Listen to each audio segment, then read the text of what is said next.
Bismillahirrahmanirrahim. Assalamualaikum warahmatullahi wabarakatuh. Alhamdulillahi hamdan katsiran thayyiban mubarakan fi kama yuhibbu rabbuna wa yarda. Wassalatu wassalamu ala Rasulillah wa ala alihi wa sahbihi wa man tabi'ahum bi ihsanin ila yaumiddin. Amma ba'd.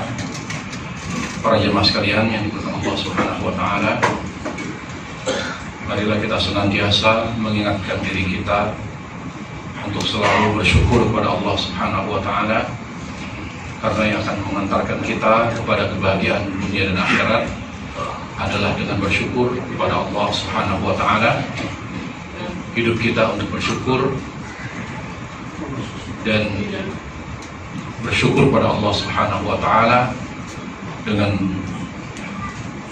memurnikan ibadahnya kepada Allah dan mengikuti petunjuk Rasulullah SAW. Para jamaah sekalian dimuliakan Allah Subhanahu wa taala, pada kajian kita pada hari ini secara singkat kita akan membahas tentang hakikat takwa. Hakikat takwa kepada Allah Subhanahu wa taala. Untuk lebih memahami tentang takwa, kita harus memahami terlebih dahulu hakikat agama Islam yang tertuang ke dalam rukun Islam, rukun iman, dan rukun ihsan. Kesimpulan dari semua rukun itu, dari Islam, iman, ihsan, sebagaimana disebutkan oleh atau dalam hadis Jibril, yaitu Islam adalah cinta dan taat kepada Allah. Cinta dan taat kepada Allah. Cinta dan taat kepada Allah disebut atau nama lainnya ibadah. Jadi orang itu tidak akan beribadah kepada Allah kecuali melalui jalan Islam. Itulah sebabnya mengapa setiap manusia wajib memeluk agama Islam.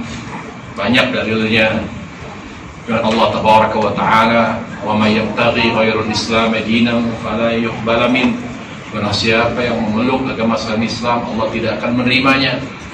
Rasulullah SAW bersabda, "La yasma'u bi ahad min hadhil ummah yahudiyyun wala nasraniyyun thumma yamut wa lam yu'min billadhi ji'tu bihi illa kana min ashabin nar."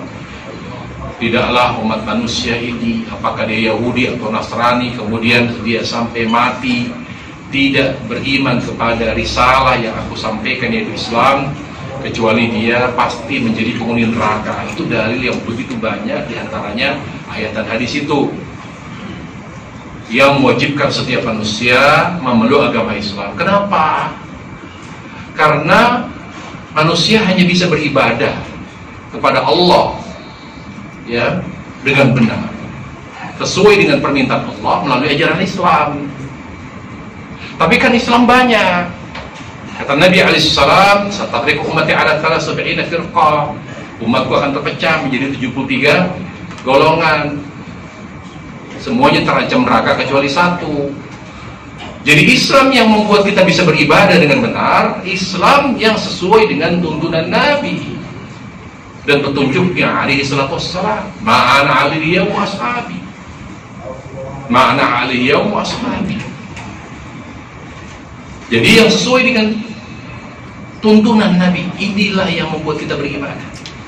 Itulah sebabnya mengapa kita harus mengikuti Islam yang murni.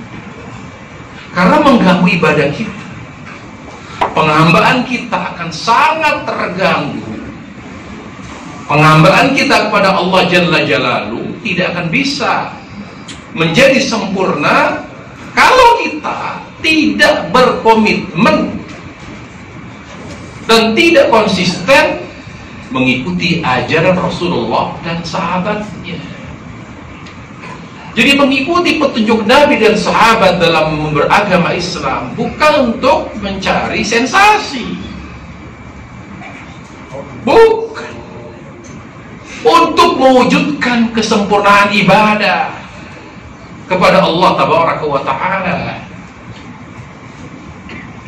Makanya jangan lupa, tauhid itu ada dua, sebagai disebutkan oleh Imam atau Syekh Al-Hamad Al-Ansari rahimahullah, seorang ulama Madinah. Ada tauhidul ibadah, ada tauhidul mutaba'ah. Gak mungkin seorang bertauhid kepada Allah kalau tidak tauhidul mutaba'ah, tidak merealisasikan tauhid ittiba'ah. Ada la ilallah, ada Muhammad Rasulullah. Ada la ilallah, ada Muhammad Rasulullah. Jadi gak usah bicara tauhid kalau cara beragama kita, kalau agama kita dan cara beragama kita berbeda dengan agama dan cara beragama Rasulullah dan sahabat. Gak ada itu tauhid. Ingat, la ilaha illallah Muhammad Rasulullah. Jangan mengerjakan salat, jangan mengerjakan zakat, jangan mengerjakan puasa, jangan berhaji kalau ini belum dijadikan sebagai komitmen. La ilaha illallah Muhammad Rasulullah. La ilaha illallah cinta. Muhammad Rasulullah taat. Taat. Cinta. Tauhid itu cinta. Allah berfirman, "Wa minan nasi may yattakhidhu min dunillahi andada yuhibbunahum billah." Di antara manusia ada yang menjadikan bagi Allah sekutu. Kenapa mereka berbuat syirik? Karena mereka mencintai selain Allah seperti mencintai Allah. Dari sini kata ulama dan mufassir, tauhid itu landasannya cinta kepada Allah Jalla Jalaluhu. Tapi kalau kita bicara tentang taat dan amal yang nanti kaitannya dengan takwa, pasti dihubungkan dengan apa? Dengan sunnah. Lihat Al-Imran 31. Qul in kuntum tuhibbunallaha fattabi'uni.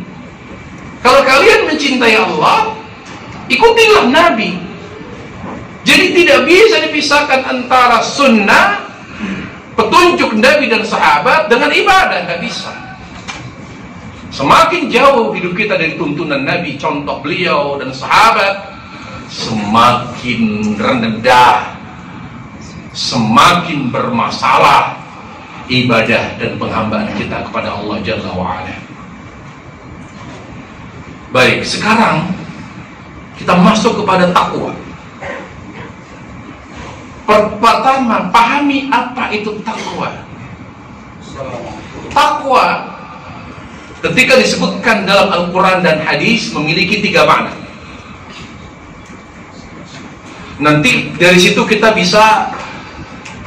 akan memahami atau akan bisa memahami ketika ada takwa diiringi kata albir, wa ta'awan albirri wat taqwa dan lain sebagainya. Nanti konteksnya seperti apa kita bisa paham, tapi kita berangkat dulu dari pemahaman kita terhadap makna takwa dalam Al-Quran dan hadis. Apa artinya? Seluruh makna takwa tidak keluar dari 3 makna. Tolong diingat, kita ini pelupa karena banyak dosa, apalagi faktor usia juga menentukan. Yang pertama, takwa berarti takut kepada Allah. Jadi lebih sering takwa itu berarti beramal, tapi bisa juga berarti takut. Makanya misalnya Ali bin Abi Thalib ketika menjelaskan definisi takwa atau menyebutkan definisi takwa, apa kata beliau? Al-khawfu minal jalil, takut kepada Allah.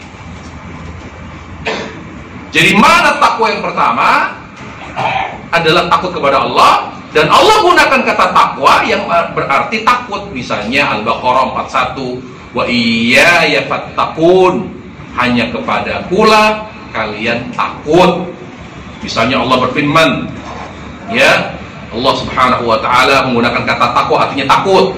Wattaqu yawman turja'una fihi ilallah, takutlah kalian kepada hari, di hari itu kalian semua kembali kepada Allah, yaitu hari kiamat. Jadi kata takwa berarti takut. Makna takwa yang kedua, taat dan beribadah kepada Allah, yaitu amal. Dan ini yang sering dijelaskan, disampaikan oleh khatib-khatib. Ma'asyiral muslimin, pada kesempatan yang berbahagia ini di khutbah Jumat, saya berwasiat kepada diri saya dan kepada para jamaah sekalian untuk bertakwa, yaitu menjalankan semua perintahnya, ya, menjalankan berarti amal, dan meninggalkan semua larangannya berarti amal. Jadi makna takwa amal atau taat atau ibadah. Menjalankan perintah takwa, meninggalkan larangan takwa. Jadi maknanya secara sederhana, takwa itu beramal. Beramal. Sebagaimana Allah gunakan kata takwa artinya amal. Apa artinya? Sebagaimana Allah sebutkan dalam surah Ali Imran ayat 102. Ali Imran 102 disebutkan oleh para mufassir, yaitu 3 pilar istiqomah. Jadi kita tidak dianggap istiqomah sampai menegakkan 2 pilar istiqomah. Apa itu? Ittaqullah. Ittaqullah haqqa tuqati. Apa pilar yang pertama istiqomah? Ya ayyuhalladzina amanu taqullah. Pastikan dirimu di atas kebenaran, itu artinya. Haqqa tuqati, karena ada penekanan. Kalau takwa aja kan fattaqullah wa yu'allimukumullah. Tapi di situ ada penekanan. Haqqa ittaqullah. Kata apa kata Ibnu Katsir? Coba antum merujuk kepada tafsir Ibnu Katsir. Abul Fida rahimahullah taala. Beliau mengatakan apa? Ketika Allah memberikan penekanan perintah takwa, artinya ada maksud. Berarti apa? Untuk mencapai kepada kebenaran itu tidak mudah, butuh perjuangan. Makanya bertakwalah kamu kepada Allah dengan sebenar-benarnya takwa. Artinya untuk mencapai kebenaran itu perlu perjuangan dan pengorbanan. Jadi kita tidak akan istiqomah sampai berada di atas kebenaran. Itu satu pilar. Pilar yang kedua apa? Wala tamutunna illa wa antum muslimun. Dan jangan kamu wafat sampai kita meninggal, jangan kita meninggal dunia wafat kecuali di atas kebenaran. Jadi konsisten sampai akhir hayat, itu namanya pilar istiqomah. Nah, di sini Allah menggunakan kata takwa, artinya apa? Amalkan kebenaran, pastikan dirimu di atas kebenaran, amalkan sampai mati. Yang ketiga, makna takwa yang ketiga, ketika Allah dan Rasulnya alaihi salatu wassalam menyebutkan kata takwa, artinya apa? Menjaga jarak dari maksiat. Menjaga jarak dari maksiat atau hijrah, taubat. Itu namanya takwa. Sebagaimana Allah sebutkan dalam surat Nur ayat 52. Allah menyebutkan kata takwa setelah kata takut kepada Allah. Allah katakan, "Wa may yuti'illah wa rasulahu", taat. Padahal tadi makna takwa taat. Tapi selain menyebut kata taat, Allah nanti menyebut apa? Takut. Berarti dia bukan berarti takut. Setelah berikutnya wa yattaqi. Wa may yuti'illah wa rasulahu wa yakhshallaha wa yattaqi. Tadi disebut takwa artinya takut, tapi disebut oleh Allah secara tersendiri. Tadi disebut takwa artinya taat, tapi di awal malah disebut wa may yuti'illah. Berarti takwa di sini artinya bukan taat dan juga bukan takut kepada Allah. Apa artinya berarti? Artinya meninggalkan maksiat. Wa may yuti'illah wa rasulahu, barang siapa yang taat kepada Allah dan Rasulnya dan takut kepada Allah dan meninggalkan maksiat, faulaika humul faizun, maka mereka adalah orang-orang yang beruntung, orang-orang yang akan meraih kesuksesan. Jadi itu maknanya meninggalkan maksiat. Nah, kalau kita bicara takwa secara mutlak, sama kasusnya kayak kata Islam dan iman. Sama kasusnya pada kasus kata takwa dan kebajikan. Idza istama'a iftaraqa wa idza iftaraqa istama'a. Kalau disebut secara terpisah, maknanya sama. Islam sama tidak dengan iman. Kalau terpisah di penyebutannya, sama, Islam ya iman. Takwa juga iman. Tapi kalau disebut secara beriringan Islam dan iman, beda. Islam itu amal, iman itu keyakinan. Takwa dan kebajikan, kata Sa'di di dalam tafsirnya, kalau disebut secara beriringan, wa ta'awanu 'alal birri wat taqwa, bertolong menolonglah kalian dalam kebajikan dan ketakwaan. Loh, ini ada disebut penyebutannya beriringan ini. Berarti apa makna takwa? Kata Syekh Sa'di, berarti albir fi'lul awamir, at-taqwa tarkun nawahi. Berarti kebajikan menjalankan perintah Allah, takwa yang dimaksud di Al-Maidah meninggalkan maksiat, larangan Allah. Tapi kalau nggak ada kata kebajikan, ya takwa ya iman, takwa ya kebajikan, sama.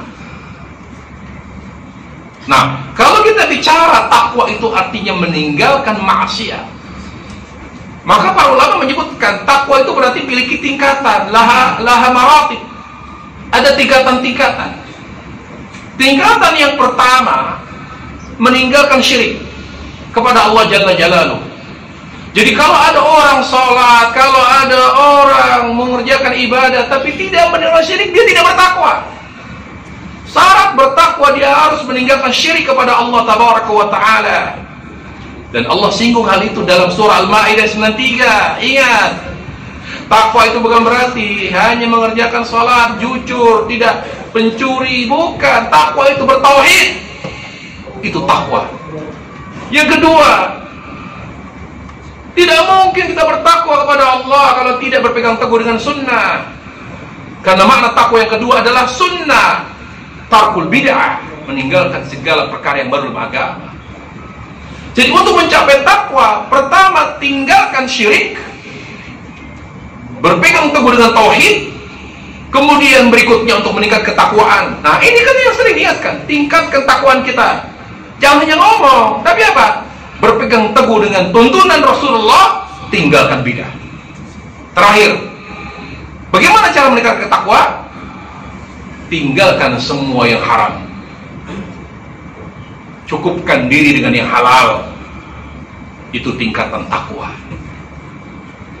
Allah sebutkan tiga takwa, tiga tingkat takwa dalam Al-Maidah ayat 93. Allah menyebutkan kata takwa 3 kali. Idza mattaqaw wa amanu wa amilus shalihat, thumma taqaw wa amanu, thumma taqaw wa ahsanu. Silakan merujuk kepada tafsir Al-Maidah 93. Di ayat itu Allah sebutkan kata takwa 3 kali. Kata Ibnu Katsir, takwa yang pertama meninggalkan syirik, takwa yang kedua meninggalkan bid'ah, takwa yang ketiga meninggalkan sesuatu yang haram.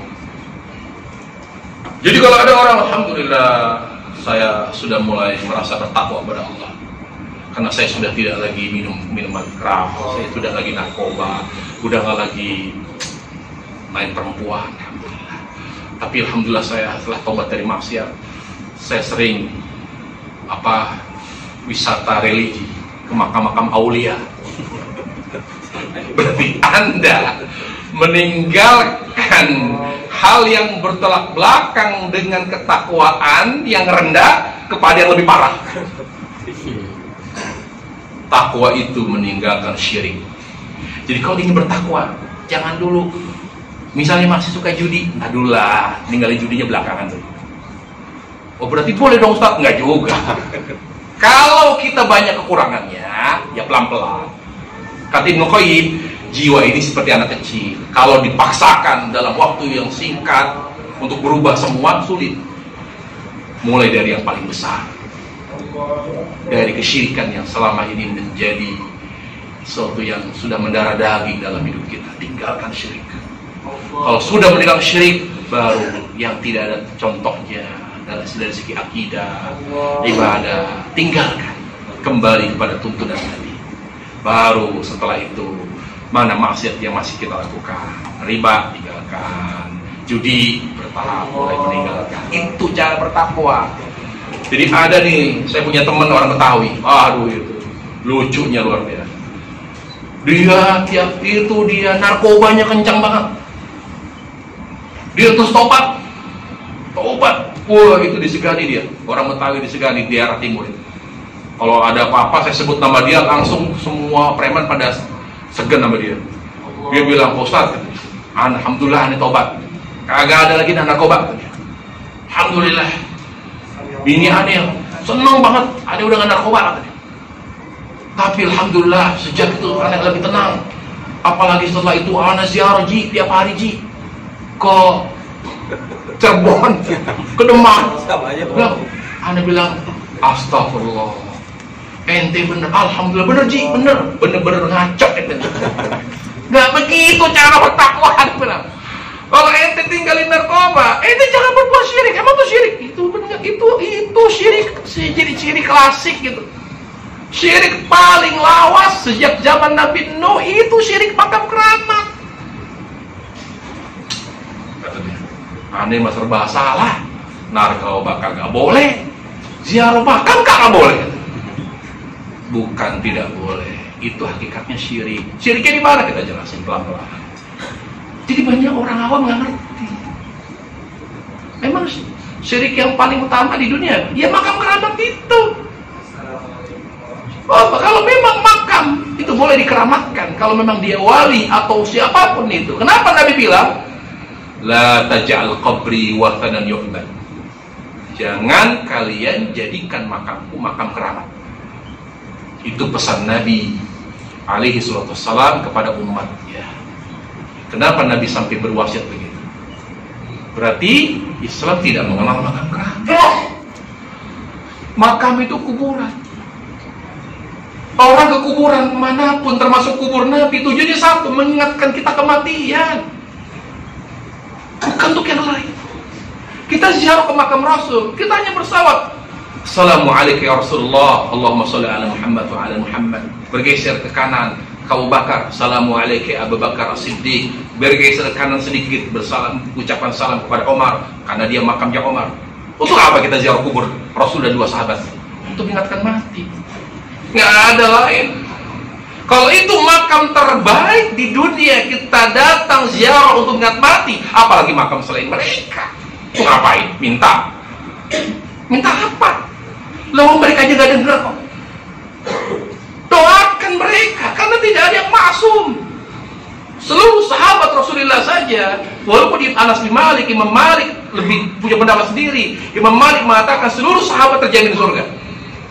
Tapi sebagian ulama, bahkan kata Syekhul Islam, saya kritik pendapat Imam Malik. Kita katakan sahabat dijamin surga yang dijelaskan oleh nas, yang disebutkan oleh dalil. Kalau tidak disebutkan dalil, kita hanya berharap. Kalau itu sahabat Rasulullah, generasi pertama Islam terbaik, tidak semua kita yakin dijamin surga, apalagi di bawah mereka. Jadi kalau kita ziarah makam aulia, kiai, habib, doakan ampunan, bukan kita minta kepada mereka. Doakan mereka ampunan. Jasa-jasa mereka yang luar biasa dalam berdakwah, menyebarkan Islam, doakan. Bukan malah, ya kiai, ya habib, saya belum punya jodoh, ya habib, toko sepi. Wallahi ini fenomena syirik. Terakhir, Ibnu Qayyim menyebutkan hakikat takwa. Apa itu takwa? Kata beliau, hakikatuha al-amal bi ta'atillah, imanan wa ihtisaban, amran wa nahya. Hakikatnya adalah amal, tapi dalam rangka menjalankan ketaatan kepada Allah.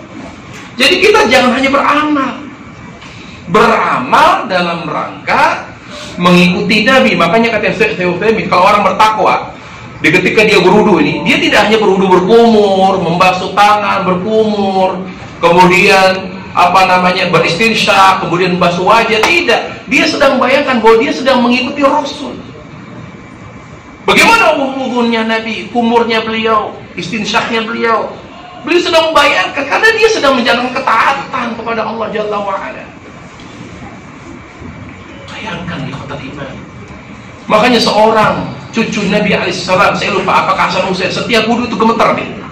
Apakah ditanya, kenapa engkau gemetar setiap wudhu? Karena saya akan menghadap Allah yang maha besar, yang maha agung. Jadi kita ketika kita beramal dalam konteks melakukan ketaatan kepada Allah yang maha agung ini, ya, jadi amal, takwa itu amal. Jadi orang jangan bertakwa, jangan menganggap dirinya bertakwa kalau tidak beramal. Ya, kalau tidak beramal, makanya tidak mungkin ada amal kalau tidak ada ilmu. Jadi hakikat daripada takwa mengamalkan ilmu agama yang dia ketahui. Jadi tidak mungkin orang bodoh, orang awam bertakwa, tidak mungkin. Tidak akan bisa dia meningkatkan ketakwaan kepada Allah. Makanya belajar, menuntut ilmu agama. Untuk apa menuntut agama? Untuk meningkatkan ketakwaan agar bisa mengamalkan ilmu. Itu hakikat takwa, mengamalkan ilmu. Dengan apa? Dengan dasar iman kepada Allah Jalla wa'ala. Jadi itulah hakikat takwa. Al-ilmu, al-amalu bil-ilm.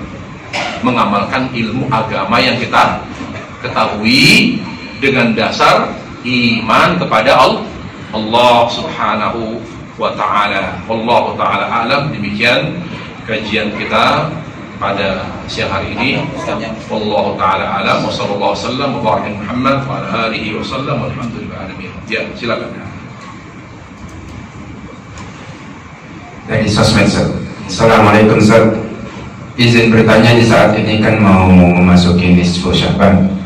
Apakah ada dalil atau ibadah seperti yang dilakukan masyarakat pada umumnya, seperti baca Yasin 3 kali, diniatkan berbeda-beda dalam setiap mau membaca Yasin? Baca Al-Baqarah, baca Al-Baqarah. Al-Baqarah nggak baca? Ada nggak amal Al-Baqarah nisfu Sya'ban 100 kali? Jadi maksudnya lebih besar pahalanya Al-Baqarah 100 kali. Dan mungkin saya nggak kuat mengamalkan nisfu Sya'ban karena dianjurkan baca Al-Baqarah 100 kali. Dari kuat. Jadi gini, kalau bicara agama maka bicara contoh Rasulullah. Nggak bisa ibadah terlepas dari contoh Rasulullah SAW. Nggak bisa dipisahkan. Makanya ketika Nabi berkata, "Man 'amila 'amalan laisa 'alaihi amruna," barang siapa yang mengamalkan amalan yang tidak ada petunjuknya dari kami. Amal apa? Agama, ibadah. Sekarang kaitannya nisfu Sya'ban itu kaitannya dengan urusan dunia atau urusan agama? Kaitannya di dunia atau urusan ibadah? Kita pisahin dulu. Oh, urusan ibadah. Berarti kembali dong petunjuk-petunjuk Rasulullah. Kembali. Pertanyaannya, ada tidak petunjuk Nabi menghidupkan malam nisfu Sya'ban dengan amalan tertentu? Para ulama menjelaskan. Berdasarkan sejarah, tidak ditemukan riwayat yang menyebutkan bahwa Nabi alaihi wasallam dan sahabat menghidupkan malam nisfu Sya'ban. Tidak. Kemudian zaman sahabat yang ada saat itu sudah mulai ada tabi'in. Apakah sahabat dan sebagian besar tabi'in juga mengamalkan malam nisfu Sya'ban? Tidak ditemukan. Ada sebagian atba'ut tabi'in, tabi'ut tabi'in seperti Khalid bin Ma'dan, mulai menghidupkan malam nisfu Sya'ban.